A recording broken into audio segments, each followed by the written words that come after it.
Assalamualaikum warahmatullahi wabarakatuh.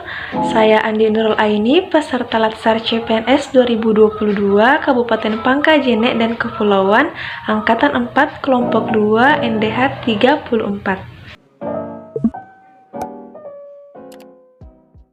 Pada kesempatan kali ini, saya akan membahas terkait dengan Smart ASN. Oke, ayo kita bahas.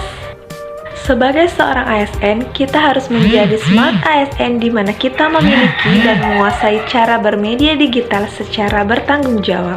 Berbicara terkait dengan literasi digital, menurut UNESCO, literasi digital adalah kemampuan untuk mengakses, mengelola, memahami, mengintegrasikan, mengomunikasikan, mengevaluasi, dan menciptakan informasi secara aman dan tepat melalui teknologi digital untuk pekerjaan, baik pekerjaan yang layak maupun kewirausahaan.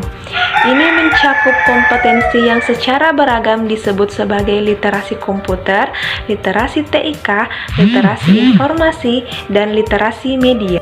Indonesia akan mewujudkan Indonesia Digital Nation yang bermartabat, berkeadilan, dan berdaya saing di mana semua aspek baik itu pemerintahan, masyarakat, ekonomi akan dibuat secara digital. Kemudian ada 4 kompetensi literasi digital yang harus kita miliki.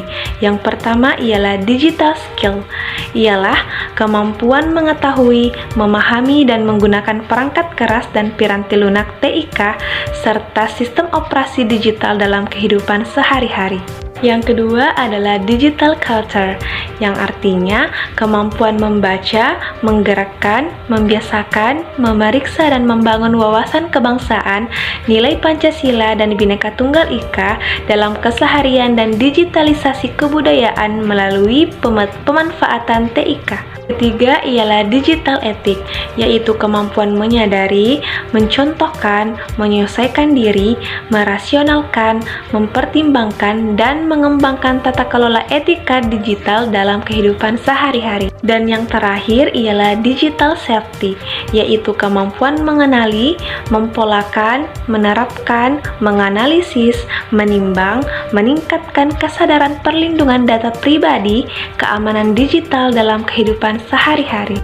Dalam bermedia digital, kita harus memiliki etika.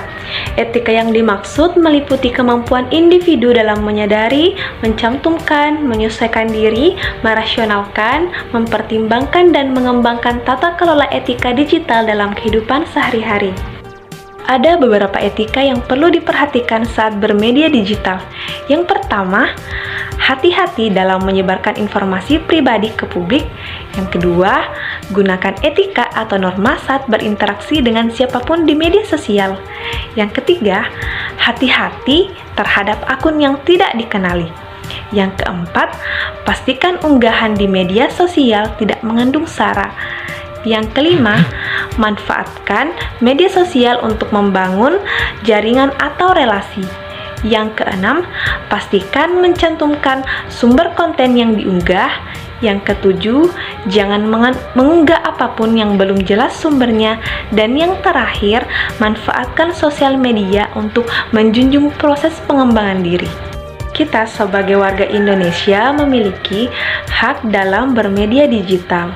Adapun yang dimaksud dengan hak digital ialah hak asasi manusia yang menjamin tiap warga negara untuk mengakses, menggunakan, membuat, dan menyebarluaskan media digital.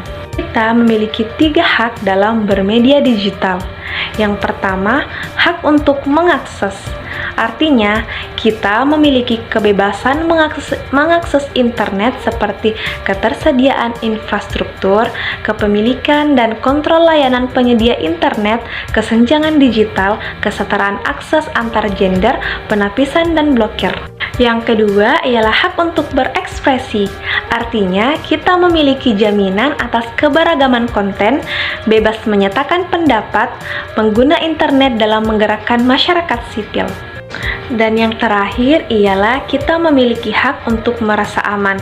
Artinya, kita berhak untuk bebas dari penyadapan massal dan pemantauan tanpa landasan hukum, perlindungan atas privasi, hingga aman dari penyerangan secara daring.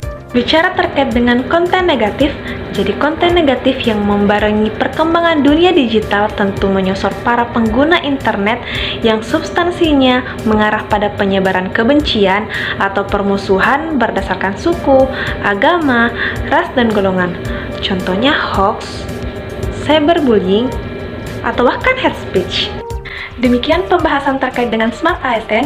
Terima kasih telah menyaksikan video ini. Assalamualaikum warahmatullahi wabarakatuh.